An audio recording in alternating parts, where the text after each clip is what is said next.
PFF, who ranked the top 25 players under the age of 25 entering the season.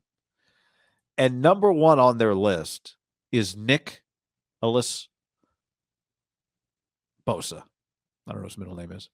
Nick Bosa, number one. He's like a Patrick. Number two, Herbert. Number three, Jonathan Taylor. Number four, Tristan Wirfs. Then Justin Jefferson, Micah Parsons, Jamar Chase. Those are the top 7. That's a hell of a list, isn't it? I mean, if you go through this whole thing, it's like Max Crosby, Chase Young, Rashawn Slater, Brian Burns, CeeDee Lamb. I had not seen the list. I mean, I had seen the picture of it, the actual list. Listen, I'm already disagreeing with him at 1. I'd have to put him at 2 because the nature of the sport is the positions aren't independent of each other. One is dramatically valued more than the other. Because to me, it would be Justin Herbert 1, and then I would rank pass rushers. Like I would have Micah Parsons right after Bosa, because you would take Nick Bosa or Micah Parsons before you took one of those 2 wide receivers from LSU, right? Yeah. I mean, yes, you would take. I mean, Jamar Chase makes you think. So does Justin Jefferson. Honestly, I think Jamar Chase would make me think. I couldn't have Jonathan Taylor ahead of. Oh, who says no first? Cowboys, Niners. Contracts, even. Both of them, Nick Bosa, Micah Parsons for Jamar Chase. Yeah, I think Niners and Cowboys say no to that. I'm not saying that the Bengals say yes. The Bengals might say no. They'd have a meeting. You couldn't have Jonathan Taylor. Like nobody would trade Micah Parsons for Jonathan Taylor. Well, I don't think the Tampa Bay Buccaneers wouldn't trade Tristan Wirfs. He's an all-pro tackle for Jonathan Taylor. You could argue the Niners might have screwed that one up. We'll see, Kinlaw. The jury's out. Remember? Well, they made a little move. They could have just taken Tristan Wirfs. Now, they did have McGlinchey, but... Right. Yeah, I mean, there's a lot of alternate universes. Let me put it to you like this, because they put both. The one argument I could make, I think, for Bosa being number 1 on the list, because you're right, you would take Herbert based on the position. Who... positionally relative to their peers at their position, who's closer to number 1, Bosa or Herbert? Because I think you could argue Herbert's pretty close to number 1 right now. Yeah, I mean, how many guys are really ahead of Nick? 1, Myles Garrett. Yeah. How many guys are ahead of Herbert right now? Like right now today, Aaron Rodgers is ahead of him. I had people in the NFL that that in their system had Justin Herbert last year as the 4th best quarterback, and I talked to someone else that in the 5th. So I think he is. In all, you just evaluate every player in the league like your pro scouts do throughout the season.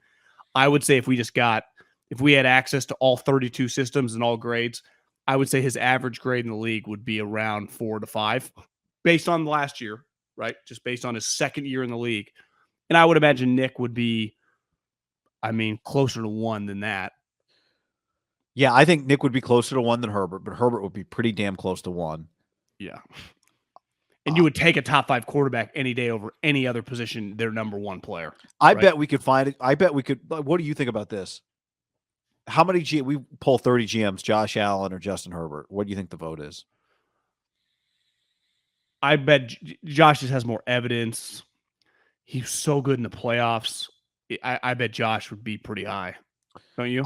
I do, but I think but it wouldn't be because I don't want him. It'd be like you want what would be the equivalent? Like Steph Curry, in his prime for 10 years, or Luka for, you would take Steph, but I don't think you'd go wrong with Luka. What are you watching First Take?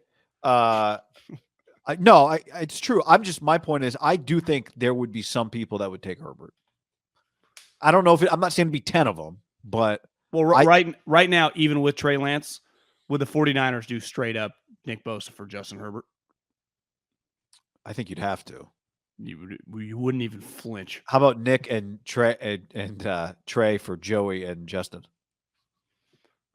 I would do that yesterday. And I like Nick more than I like Joey. Nick turns 25 October 23rd. Jamar Chase just turned 22. Tristan Wirfs just turned 23. Herbert, pretty good list. These are really, really good players. Herbert turned 24 in March. Where's the little quarterback from Arizona? He cracked the list? Parsons turns 23 in a week. No, he's not on the list. How old is he? I got him at 24 years old. Kyler? He's not on the list. I'm He's not 24 years I'm old. not a Kyler Murray huge fan, but you agree? Would you put him on this list? Yeah, I don't think you could have. I don't know if you can have this list without him, right? Can you have Trayvon Diggs ahead of him? Can you have Kyle Pitts ahead of him? I mean, what are we doing? Trevor Lawrence is on it. Yeah, I don't know if I could do that. Creed Humphrey. Would you take Creed Humphrey or Kyler Murray? Who says no in a trade? But again, I understand it's also difficult to make a list that's not that is positionless. You know, and I think with Nick, the thing with Bosa is I think it's entirely possible that like we're about to see Nick Bosa's career year, that he hasn't had it yet, right? That 15.5 sacks last year wasn't it. That to me is part of the conversation around this list, not so much the list as we might be about to see the best. We might be, you know what actually the reality probably is? That last year, 2021, was probably the first of like a 3-year stretch where Nick Bosa is going to put together the best years of his career. Honestly, I've been thinking a lot about it. I think Drake Jackson is going to compete to be the rookie of the year. I think their defensive line is going to be so good. And I think it starts and ends with this guy becoming like into his Hall of Fame prime. And when you become the Hall of Fame prime pass rusher in the history of the league, you're an unstoppable force. There's nothing offenses can do to slow you down. We saw that for a while with like Khalil Mack when he was younger, what Aaron Donald has become historically in the league with pass rushers. And he's going to benefit like a lot of those guys have. Like when you play in a good unit, it's like, well, now if Drake Jackson's a really good player, which I think he's going to be really good, they have Armstead. If Kinlaw can just be solid, some of their other random guys that we know are going to be good, why couldn't he guy have 20 sacks? I mean, what do you have last year? What did I say, 15.5? 15.5, yeah. And God, he gets close a lot too, doesn't he?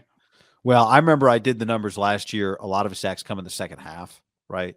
Which I mean, probably it happens for a lot of teams, but I think a lot of I think he had a disproportionate number of second half sacks relative to, I have to go back and look at the numbers, but Watt. I would say as the season went on, it felt like he got more help because the randoms got better. I would say their defensive line on paper early in the season wasn't that great. It was like just him and Armstead. Yeah. You know, because Kinlaw disappeared and fast. D Ford was never around. It was a good unit, but they were not like you look at the team. This was not 2019 on paper, right? Like to me, if you put that Nick Bosa, how good he was last year on 19's team, he gets 25 sacks, right? With Buckner. Armstead, I mean, 25 is an outrageous number.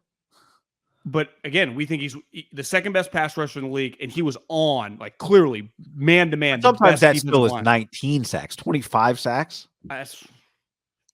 Again, that unit was so good. DeForest all Don't you share some of them at that point?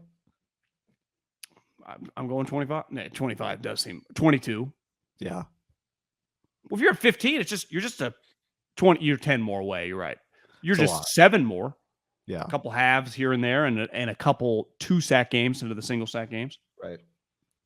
It also depends on your team. You know, you are a little dependent on your team being good, so you can tee off on 10 of the 17 games where you have a 2-score lead in the second half, right? And that's when you get to feast.